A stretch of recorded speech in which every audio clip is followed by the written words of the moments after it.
बच्चे मेंस के लिए प्रिपेयर कर रहे हैं, क्लियर। इंग्लिश सेक्शन में अगर आपको प्रॉब्लम हो रही है तो उसके लिए कुछ गोल्डन पॉइंट्स में लेकर आई थी।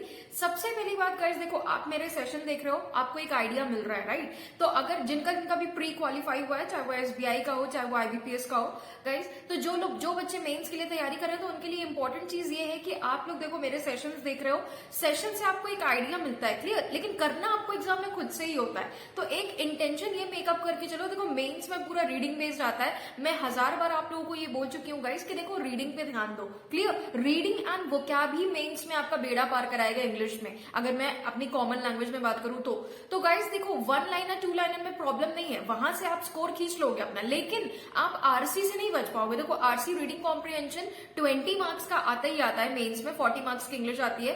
तो इसलिए मैं आप लोगों को ज्यादा से ज्यादा हर बार ये कह रही हूँ गाइस कि आप लोग रीडिंग पे ज्यादा ध्यान दीजिए, ठीक है। द हिंदू एडिटोरियल, कोई भी न्यूज़पेपर की एटलीस्ट रीडिंग करिए और आर्टिकल को समझने की कोशिश करो, जो भी आप पढ़ो उसको समझने की कोशिश करो। एंड वोकैब की अगर मैं बात करूं गाइस, तो वोकैब अगर आप न्यूज़पेपर से कवर कर रहे हो, कोई भी न्यूज़पेपर, मैं नहीं कह रही हूँ कि टाइम्स ऑफ इंडिया पढ़ो, मैं नहीं कह रही हूँ कि द हिंदू एडिटोरियल पढ़ो, टाइम्स ऑफ इंडिया पढ़ो या कोई भी न्यूज़पेपर पढ़ो, बिजनेस स्टैंडर्ड या कुछ भी पढ़ो, कोई आर्टिकल अगर आप पढ़ो तो आपका एक मेन मोटो ये होना चाहिए कि मुझे समझ आना चाहिए, क्योंकि रीडिंग एंड कॉम्प्रिहेंशन स्किल्स इसी से इंप्रूव होगी। एंड डेली बेसिस पे एक आर्टिकल रीड करिए, वोकैब्स को देखिए। और गाइस वोकैब्स, आप लोग बोलते हो मैम वोकैब कैसे याद करें, कैसे इंप्रूव करें, तो देखो वोकैब का एक ही तरीका, याद तो करना ही करना है, और कोई शॉर्टकट है नहीं वोकैबलरी के लिए। तो वोकैबलरी में देखो जब कोई वर्ड आपको मिलता है, कोई वर्ड बहुत टिपिकल है, तो वर्ड के ज्यादा से ज्यादा आप लोग सिनोनिम्स देखो, ठीक है। तो हो सकता है जो बहुत टिपिकल वर्ड जो आज आपने कई न्यूज़पेपर में पढ़ा, उसका कोई इजी सिनोनिम मिलेगा तो उससे कोरिलेट कर सकते हो ना आप कि ये वर्ड इसका सिनोनिम है और ये इजी सा वर्ड है। तो मतलब इसका मतलब ये हुआ कि इस वर्ड का भी मीनिंग वही है जो उस इजी से वर्ड का है, क्लियर। तो इस तरह से होता क्या है गाइस कि कई बार हमारे माइंड में वो टिपिकल वर्ड क्लिक नहीं करता है, बट इजी वर्ड क्लिक कर जाता है और कहीं ना कहीं उस लिंक तक हम पहुंच जाते हैं, ठीक है। तो इसीलिए मैं आप लोगों को ये कहती हूँ कि वोकैब को पढ़ने का सबसे अच्छा तरीका यही है कि ज्यादा से ज्यादा सिनोनिम्स बनाइए। अगर आप एक वर्ड आज आपने पढ़ा न्यूज़पेपर में, कोई नया वर्ड आपको मिला, तो उसके ज्यादा से ज्यादा सिनोनिम्स देखिए, ज्यादा से ज्यादा सिनोनिम्स पढ़िए।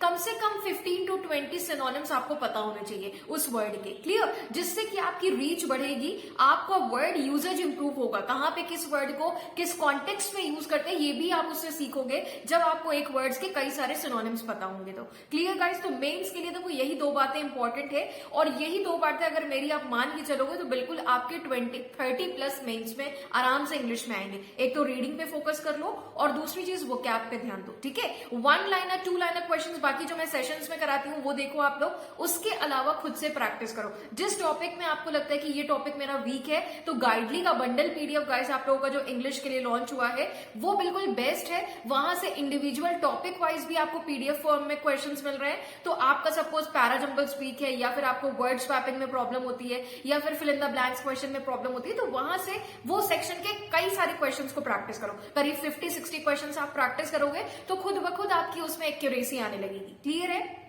ये चीज करना है।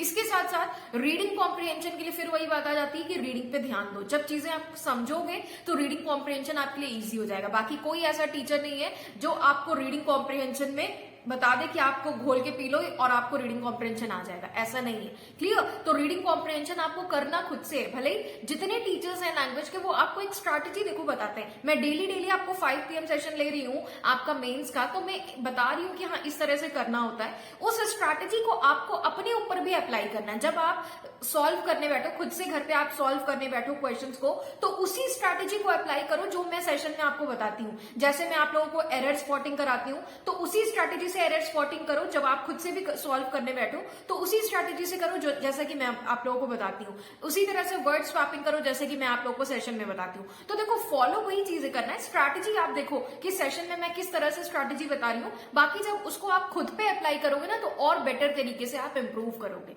समझ आ रही है बात, और अच्छे से आप उसको इंप्रूव करोगे। तो गाइज ये थी आज के लिए आपके लिए एक इंपॉर्टेंट रिमाइंडर। आज आपका 5 PM सेशन नहीं था तो उसकी जगह मैंने ये आप लोगों को डाला। मेंस के लिए बहुत जरूरी है गाइज, सभी लोग ध्यान दीजिए। और इस तरह से अगर आप इंग्लिश सेक्शन में करोगे definitely you all are going to qualify mains with flying colours. Specially English section की अगर मैं बात करूं तो डेफिनेटली आप लोग अच्छा स्कोर करोगे इंग्लिश में, क्लियर। और गाइज बहुत जल्दी मैं आप लोगों के लिए एक डिस्क्रिप्टिव का भी सेशन लेकर आऊंगी। बहुत सारे बच्चों का डाउट्स है विद इन दिस वीक, इस वीक में ही मैं आप लोगों का डिस्क्रिप्टिव का सेशन लेकर आऊंगी और बहुत